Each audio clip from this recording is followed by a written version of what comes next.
Good day, guys, and welcome to another episode of Riding in Tandem. RIT, Riding in Tandem, RIT. With me, RM. And me, Elaine, at sa episode na to, subukan natin ang Jayco J5 EV. Ano, ready ka na? Parati naman tara na!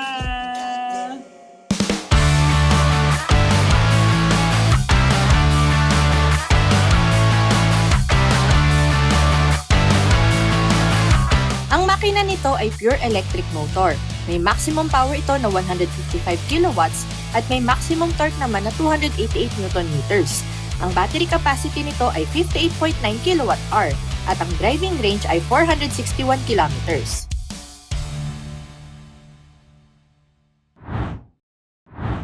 Sa panahon ngayon, kailangan smart ka. Ready for anything, efficient, at matulin gaya nitong Jayco J5 EV. Perfectly sized for urban commuting. Crossover kaya mataas ang ground clearance para sa bad roads at baha.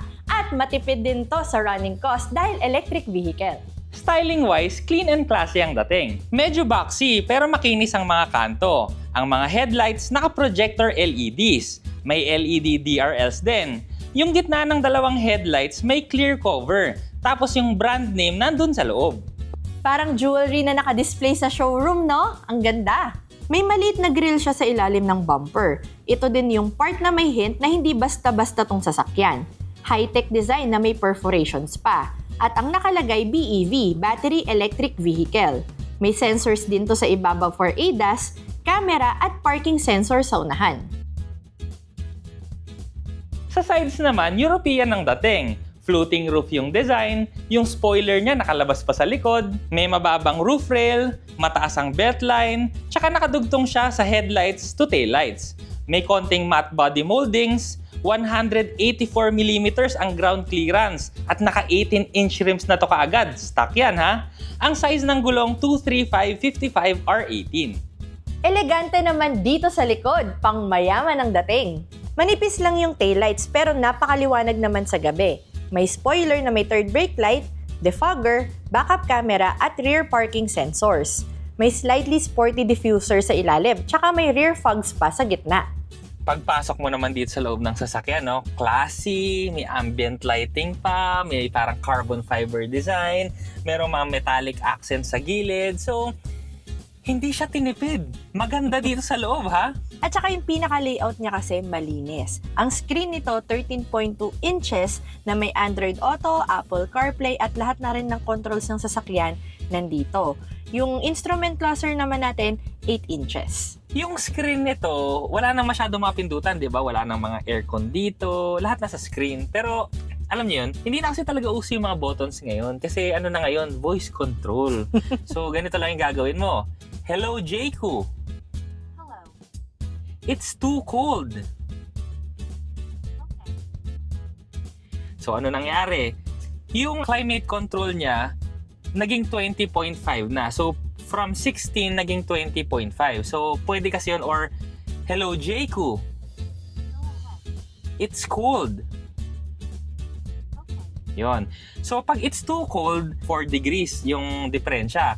Pero pag sinabi mong cold lang, so magbabago siya pero 1 degree lang. Tapos, kunwari, syempre, okay na sa'yo. Kunwari, 21.5 yung climate control. Pero gusto mo yung fan speed bumilis ng konti. So, ngayon naka-fan speed 1 kasi siya. So, ganito naman yung gagawin mo. Hello, Jayco. Fan speed 3. O yun. Lumakas na yung fan speed ngayon. So, ano yun, no, yung thinking ngayon na, ay, walang buttons, mahirap. Magsalita lang. Utos mo na lang. Ang sagot lang dyan, hello, Jayco. Yun. Hindi ko na sasabihin kasi mamaya mag-ano na naman siya, magsasalita rin siya, sasagutan na naman tayo, hindi tayo matatapos. Pag naghahanap ka ng kausap. Pero kahit na lahat ng controls nga nandito sa infotainment screen, meron pa rin siyang 3 buttons na inihiwalay nandito sa may bandang baba. So nandito yung driving modes ng sasakyan. So yun nga, yung Eco, Normal, and Sport, yung hazard button, at saka yung pang-lock ng mga pintuan. So mas maganda, actually mas gusto ko yung ganitong layout kasi Yung ibang sasakyan kasi, di ba, nandito yung lock. So, paano kung bumaba yung driver tapos yung pasahero lang yung nandyan? Ang hirap abutin. Malayo. Di ba? Malayo. Pero ito, nandito sa gitna. So, yan, madali mong pindutin. Parehong abot nyo. Meron din tong wireless charger, tapos yung katabi pwedeng patungan ng cellphone. May open compartment pa dito sa likod mismo ng screen kasi may space doon na triangle. So dito pwede kayo maglagay ng mga wallet o kaya yung mga RFID cards. May dalawang cup holder dito, and then dito sa gitna may compartment pa na isa na malalim. And then sa pinakailalim pa ng lahat ng ito, may isa pang open compartment, tapos meron ditong mga USB port at saka 12 volts power supply.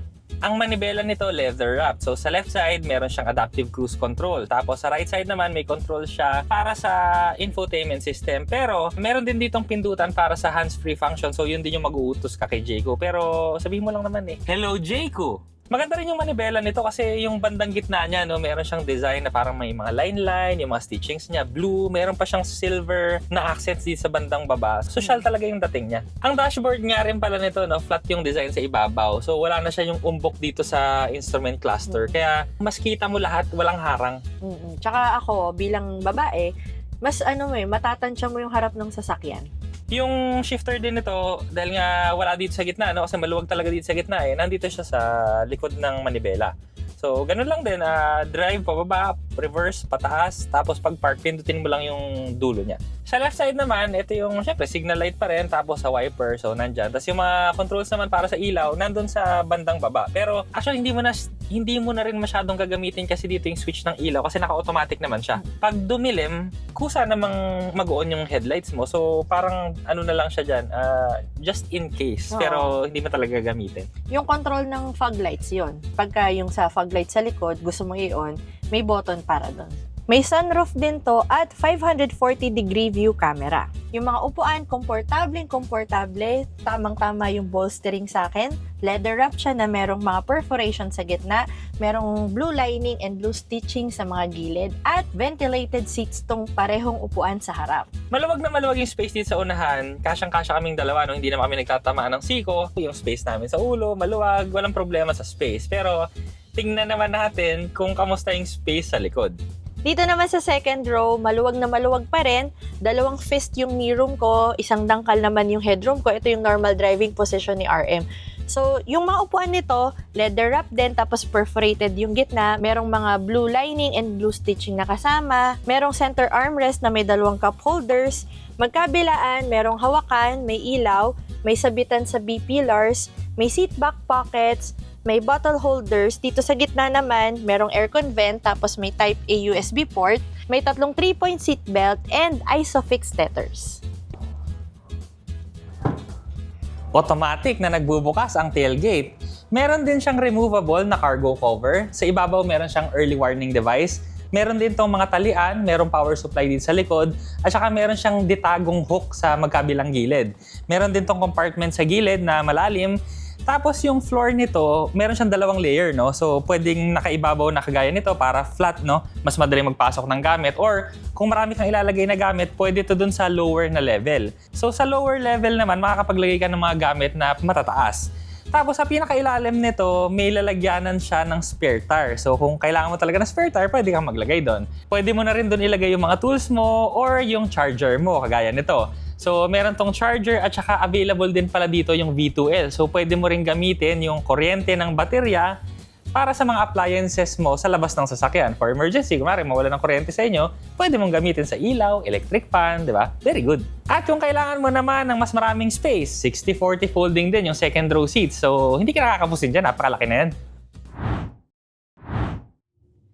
Kamusta naman kayang manehuhin? Subukan naman natin ngayon. So, nandito tayo ngayon sa mga maliliit na kalsada, no? So, ang napansin ko dito, very maneuverable talaga siya. Ito pa, malaking butas to sa sahig. Di ba?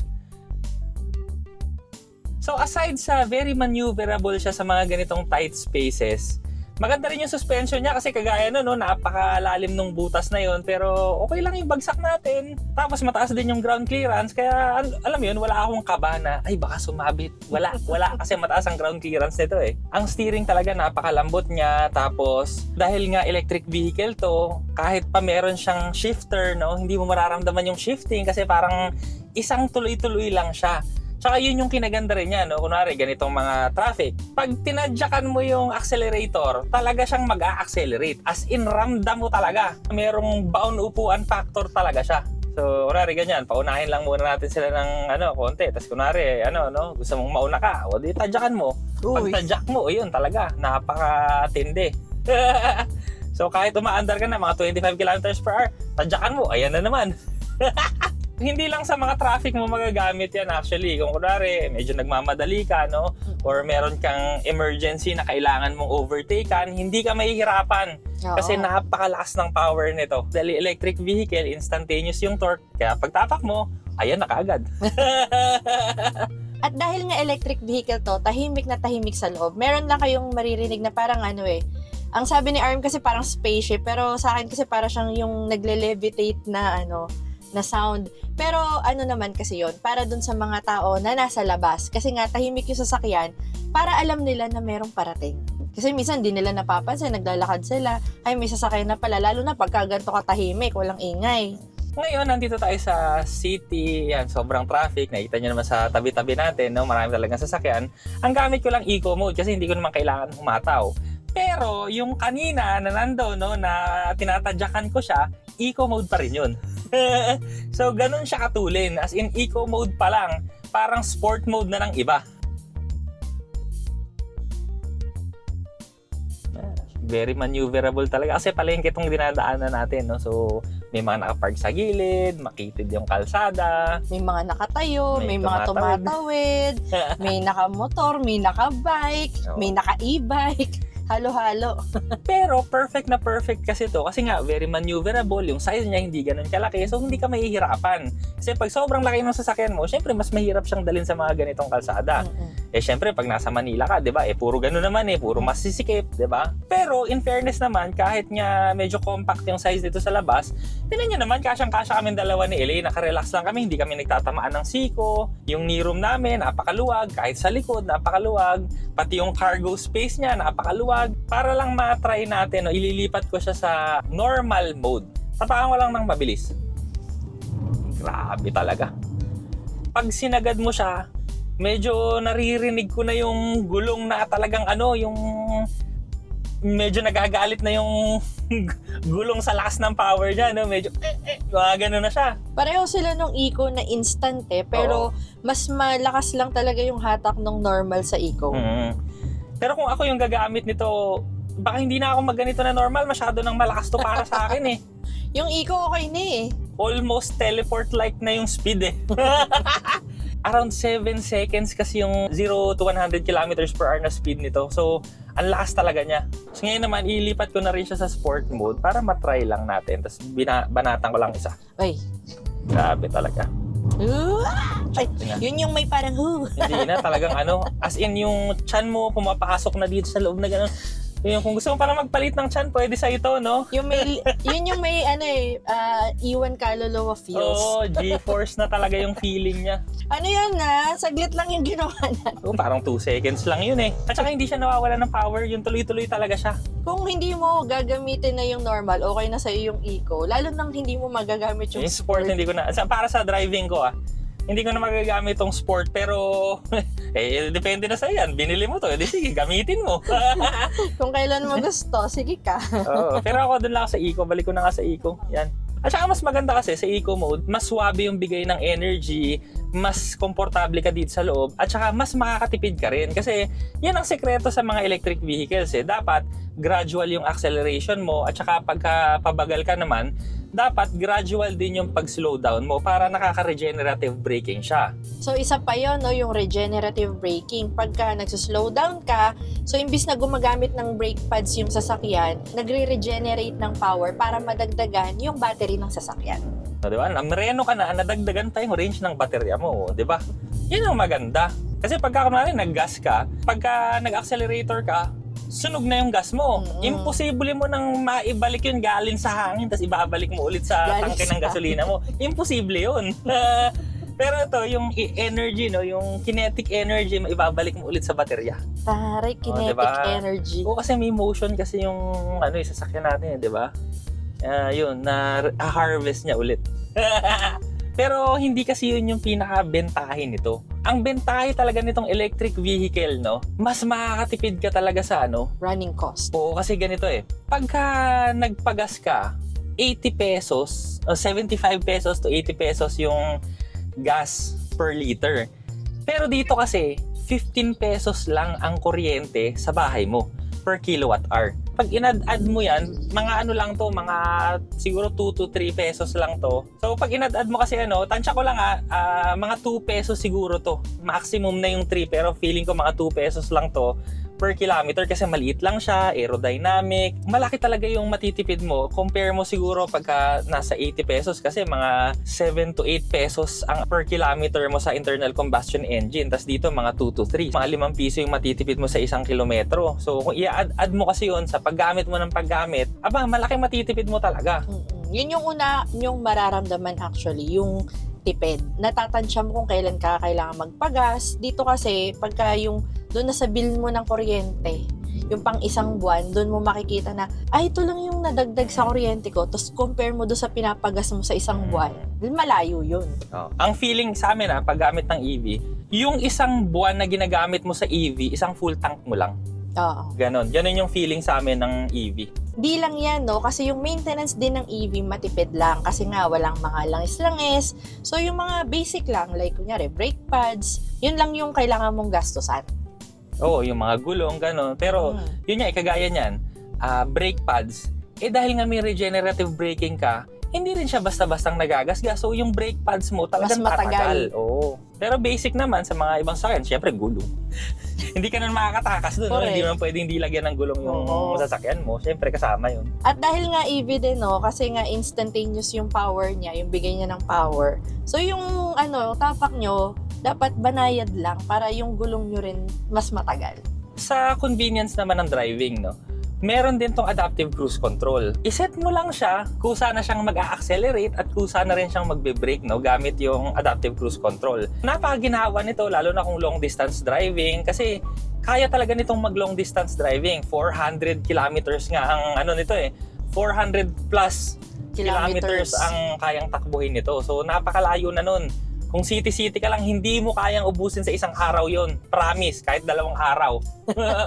Yung iba kasi, sila, yung tinatanong nila na, yung nagkakaroon ng range anxiety nga na, paano pagka ganito, ganyan. Kung yung range mo nga 400 dapat lang din, alam mo yung layo ng, ng pinupuntahan mo para hindi ka rin masyadong kakabahan. Tsaka yung mga EVs, i-treat mo siya na parang cellphone. So pagka paubos na yung battery, ibig sabihin mag-charge ka. Tsaka parang cellphone niya na aalis ka ba ng bahay na hindi full charge yung cellphone mo, 'di ba? So dito kasi sa mga EV compared sa mga internal combustion engine, yun, lalabas ka ng bahay, magpapagas ka. Pero ito kasi sa EV, ang advantage na to, hindi mo na kailangan lumabas ng bahay. I-charge mo na sa bahay mo bago ka lumabas. So, di ba, wala na yung hassle na pupunta ka pa sa gas station kasi sa bahay na lang. Magagamit nyo lang yung mga charger na nasa labas pagka talagang long distance, yung talagang sobrang layo ng mga pupuntahan nyo. Kasi, at saka ito pa, 15 pesos per kilowatt hour pag sa bahay. Pero syempre, pag sa labas ka nagpapa-charge, syempre mas mahal yun kasi may tubo pa sila doon sa kuryente. Tsaka syempre may puhunan sila sa pagpapatayo ng charging station. So, yun yung mga binabayaran mo pagka sa labas ka magpapagas. Pag gasolina, no choice ka. Talagang babayaran mo yun kasi wala ka namang gas station sa bahay. Dito sa sa EV, yun, sa bahay ka na lang magpakarga. Kanina nabanggit ni RM yung adaptive cruise control. So bukod doon, meron tong 19 features ng ADAS system. So grabe napakadami. 19? Ang dami naman hirap kabisaduhin. 19. Basahin mo na lang. At dahil dyan, babasahin ko. So meron tong autonomous emergency braking, forward collision warning, rear collision warning, traffic jam assist, multi-collision braking, evasive steering assist, adaptive cruise control, integrated cruise assist, lane keeping assist, lane departure prevention, lane departure warning, lane change assist, emergency lane keeping assist, blind spot detection, rear cross traffic alert, intelligent cruise control, front vehicle departure alert, active speed limiter, at traffic sign recognition. So sobrang dami nun mga katandem. Pero kung gusto nyo talagang matutunan yung isa-isa na yon, Mag-comment lang kayo dito sa video na to sa baba. So, gawa na lang din tayo ng video Yes. na ano ba yung isa-isa na yon, paano bang gumagana yon. So, comment lang kayo sa baba. Sa dinami-dami ng mga features na yan, sa napakagandang paggamit na yan, sa napakalakas na power na yan, no, ang price nila, kaya sobrang sulit nito. Kung naghahanap kayo ng compact electric vehicle na sobrang dami ng features, napakaganda at sulit talaga sa presyo, mabilis din at matulin ang sasakyan na to, try nyo na talaga itong Jayco J5 EV. Wala na akong masabi. Parang isa to dun sa mga na-try namin na sasakyan na perfect sa mga kalsada ng Pilipinas. Oo, hindi lang yun ha. So, hitik na hitik sa everything, pero hitik na hitik din sa tipid ng maintenance tsaka running cost. Kasi para sa akin, yun yung pinaka-importante. Siyempre, pag daily driver mo, di ba, magtataas na naman yung gasolina, Oo. magtataas na naman yung diesel, may gera dyan, tataas na naman. Tataas ng 10 piso, bababa ng piso. Di ba? Ganun naman talaga eh. So, yun din yung isang advantage nitong electric vehicle na kagaya nitong Jayco J5 EV. So, yun na nga. Kung naghahanap kayo ng ganitong sasakyan, punta na lang kayo sa pinakamalapit na Omoda Jayco sa inyo at subukan nyo rin para maramdaman nyo yung naramdaman namin sa pagmamaneho ngayon. Maraming salamat sa panonood. Sana nag-enjoy po kayo at may natutunan kayo sa video namin. Next video na! RIT, riding in tandem.